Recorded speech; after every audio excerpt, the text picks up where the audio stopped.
Students अब हम question number 8 को सॉल्व करेंगे। क्वेश्चन नंबर 8 है 220, जिसको पहले हम डिवीजन के मेथड से देखेंगे, फिर मल्टीप्लाई के मेथड से देखेंगे। 220 को हमने 1 पर डिवाइड किया, 220 आया और 220 को 220 से माइनस किया तो हमारे पास रिमाइंडर में बचा 0।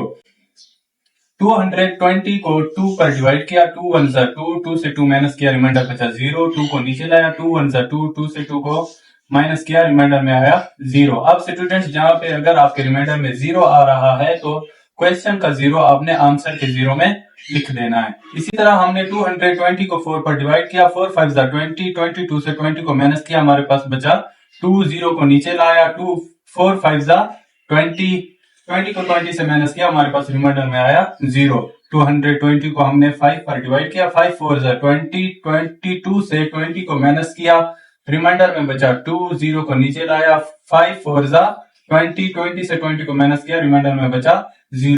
इसी तरह हमने 220 को 10 पर डिवाइड किया, 10 2 जा 20, 22 से 20 को माइनस किया तो रिमाइंडर में बचा 2, 0 को नीचे लाया, 10 2 जा 20, 20 को 20 से माइनस किया, रिमाइंडर में बचा 0। 220 को हमने 11 पर डिवाइड किया, 11 2 जा 22, 22 से 22 को माइनस किया, रिमाइंडर में बचा 0। अब यहाँ पे भी स्टूडेंट्स रिमाइंडर में 0 बच रहा है, यहाँ का जो 0 है आपने आंसर के 0 में लिख देना है। 222 को 22 पर डिवाइड किया, 22 1 जा 22, रिमाइंडर में बचा 0 और यहाँ पे भी आपने जो क्वेश्चन का 0 है वो आपने आंसर के 0 में लिख देना है।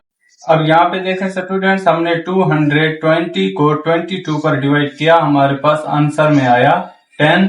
यहाँ पर भी हमने 220 को 10 पर डिवाइड किया, हमारे पास आंसर में बचा 22।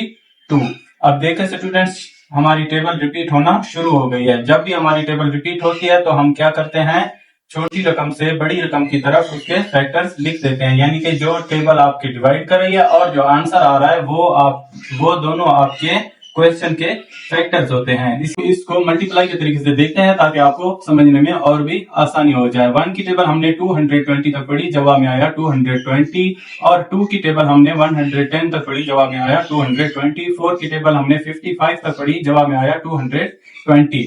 5 की टेबल हमने 44 तक पढ़ी, जवाब में आया 220। 10 की टेबल हमने 22 तक पढ़ी, जवाब में आया 220। 11 की टेबल हमने 20 तक पढ़ी, जवाब में आया 220, और 22 की टेबल हमने 10 तक पढ़ी, जवाब में आया 220। अब यहाँ पे देखें स्टूडेंट्स, 220 की टेबल आप 10 तक पढ़ेंगे तब भी आपके पास 220 आएगा, और 10 की टेबल 22 तक पढ़ेंगे तब भी आपके पास जवाब में 22 आएगा। अब स्टूडेंट्स हम क्या करते हैं, जब भी हमारी टेबल रिपीट होती है तो हम छोटी रकम से बड़ी रकम की तरफ अपने क्वेश्चन के फैक्टर्स लिख देते हैं। यहाँ पे मैंने सोल्यूशन लिखा है और क्वेश्चन को इधर कॉपी किया है। जो हमारे इस क्वेश्चन का आंसर बनता है 1 2 4 5 10 11 22 20 22 44 55 110 और 220।